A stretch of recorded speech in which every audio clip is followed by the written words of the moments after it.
Salut les gars, j'espère que vous allez bien. Aujourd'hui nous allons parler de la fonction map en Python. Bon, avant de commencer, la semaine passée nous avons parlé de la fonction lambda.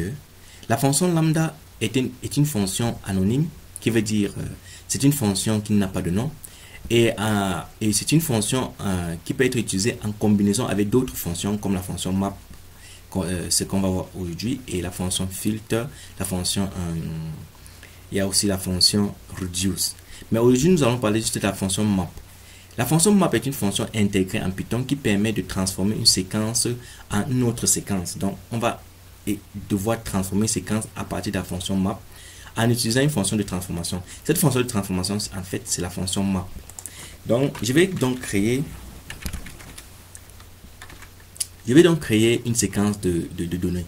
Et je vais les mettre dans la variable x. Donc, je vais juste mettre 1, 2, 3, disons 4, 5, 6. Arrêtons-nous sur 6.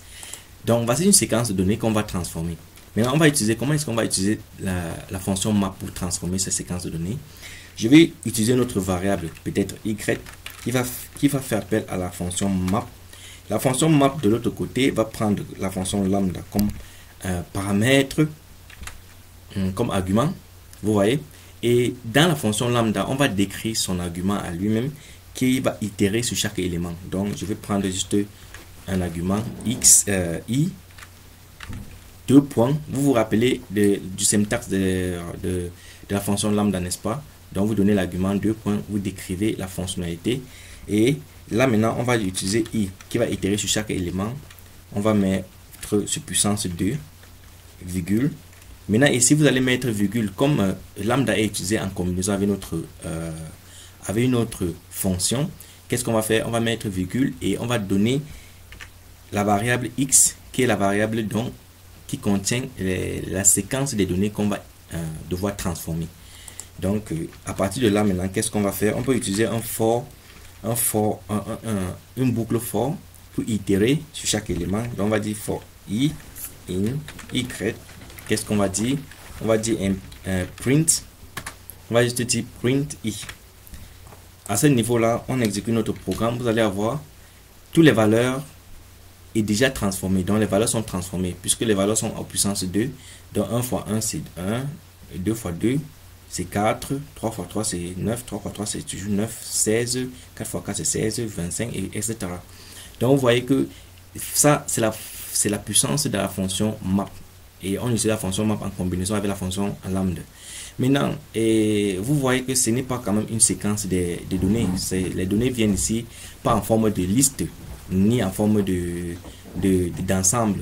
Donc, qu'est-ce qu'on peut faire pour changer cela? Je peux juste commenter cette ligne de code. Je commente cette ligne de code et j'essaie d'utiliser quelque chose d'autre en faisant, je peux dire print. Dans le print, qu'est-ce que je fais? J'utilise list. La fonction list, et la fonction list en paramètre va prendre quoi? La valeur y. La valeur y, c'est la valeur qui appelle la fonction map. Donc c'est cet objet, ça en fait ici ça a le nom d'un objet et j'exécute le programme. Vous allez voir que nous aurons la réponse dans une liste. Donc vous voyez, on a transformé cette liste à cette liste et les valeurs à l'intérieur sont transformées en fait.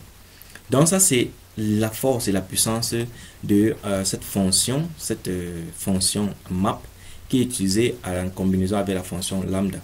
Donc c'est comme ça, quand vous voulez transformer une séquence de données, vous pouvez penser à la fonction map.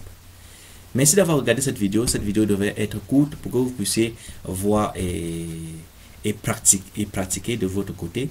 Si c'est que vous avez les challenges, n'hésitez pas de me passer ça par commentaire. Laissez-moi un pouce bleu et surtout abonnez-vous pour ceux qui ne sont pas encore abonnés. Surtout si vous voyez mes contenus intéressants. Merci et à au revoir.